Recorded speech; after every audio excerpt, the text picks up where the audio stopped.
விக்கிரவாண்டி இடைத்தேர்தலில் பன்னீர்செல்வம் மகன் ரவீந்திரநாத் போட்டியிடுவதாக செய்திகள் தற்பொழுது வெளியாகியிருக்கிறது. அதிமுகவின் ஓட்டுக்கள் யாருக்கும் போகவிட மாட்டோம். தற்பொழுது ஓபிஎஸ் அவர்களது மகன் ரவீந்திரநாத் அவர்கள் விக்கிரவாண்டி இடைத்தேர்தலில் போட்டியிடுவதாக செய்திகளும் தற்பொழுது வெளியாகியிருக்கிறது. இந்த இடைத்தேர்தலில் அதிமுக போட்டியிடுவது இல்லை என்று கூறப்பட்டது. தற்பொழுது சுயேட்சையாக பன்னீர்செல்வம் மகன் ரவீந்திரநாத் அவர்கள் தற்பொழுது போட்டியிடுவதாக அதிகாரப்பூர்வமான அறிவிப்புகளும் வெளியாகியிருக்கிறது. குறிப்பாக பன்னீர்செல்வம் அவர்களது மகன் ரவீந்திரநாத் அவர்கள் தேனி தொகுதியின் முன்னாள் எம்பியாக இருந்துள்ளார். இந்த முறை தேனி தொகுதியில் அவர் போட்டியிடவில்லை.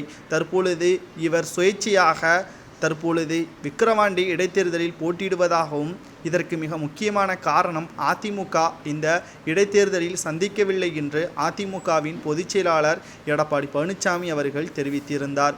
இதன் காரணமாகத்தான் இந்த இடைத்தேர்தலில் எனது மகனே நான் களத்தில் இறங்கிறேன், அதிமுகவின் ஓட்டுக்கள் வேறு யாருக்கும் போகக்கூடாது, அது வருங்காலத்தில் மிகப்பெரிய ஒரு பாதிப்பை உண்டாக்கும் என்று கூறி இந்த முறை எடப்பாடி பழனிசாமி அவர்கள் செய்த தவறை நான் சரிகட்டுவேன், இந்த தேர்தலில் எனது மகனை அதிமுகவின் தொண்டர்கள் வெற்றியடைய வைப்பார்கள் என்று நம்புகிறேன், அதன் வெற்றி மக்கள் மத்தியில் மாற்றத்தை உண்டு பண்ணும், இந்த விக்கிரவாண்டி தொகுதியில் எனது மகன் வெற்றியடைந்தால் தமிழகத்தில் முதல் தொகுதியாக இதை மாற்றுவேன் என்றும் கூறியுள்ளார் பன்னீர்செல்வம் அவர்கள். கிட்டத்தட்ட இந்த விக்கிரவாண்டி தொகுதியை பொறுத்தளவிற்கு 7 முறை திராவிட முன்னேற்ற கழகமும் 6 முறை அனைத்து இந்திய அண்ணா திராவிட முன்னேற்ற கழகமும் வெற்றியடைந்ததும் குறிப்பிடத்தக்கது.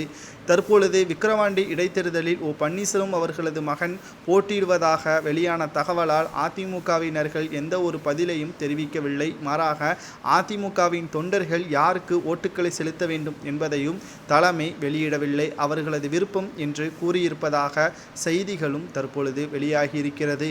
இந்த சூழ்நிலையில்தான் விக்கிரவாண்டி இடைத்தேர்தலில் பன்னீர்செல்வம் அவர்களது மகன் ரவீந்திரநாத் அவர்கள் போட்டியிட்டால் மிகப்பெரிய ஒரு மாற்றம் நிகழும் என்ற தகவலும் தற்பொழுது கிடைக்கப்பெற்றிருக்கிறது. பொறுமையாக இருந்து பார்க்கலாம்.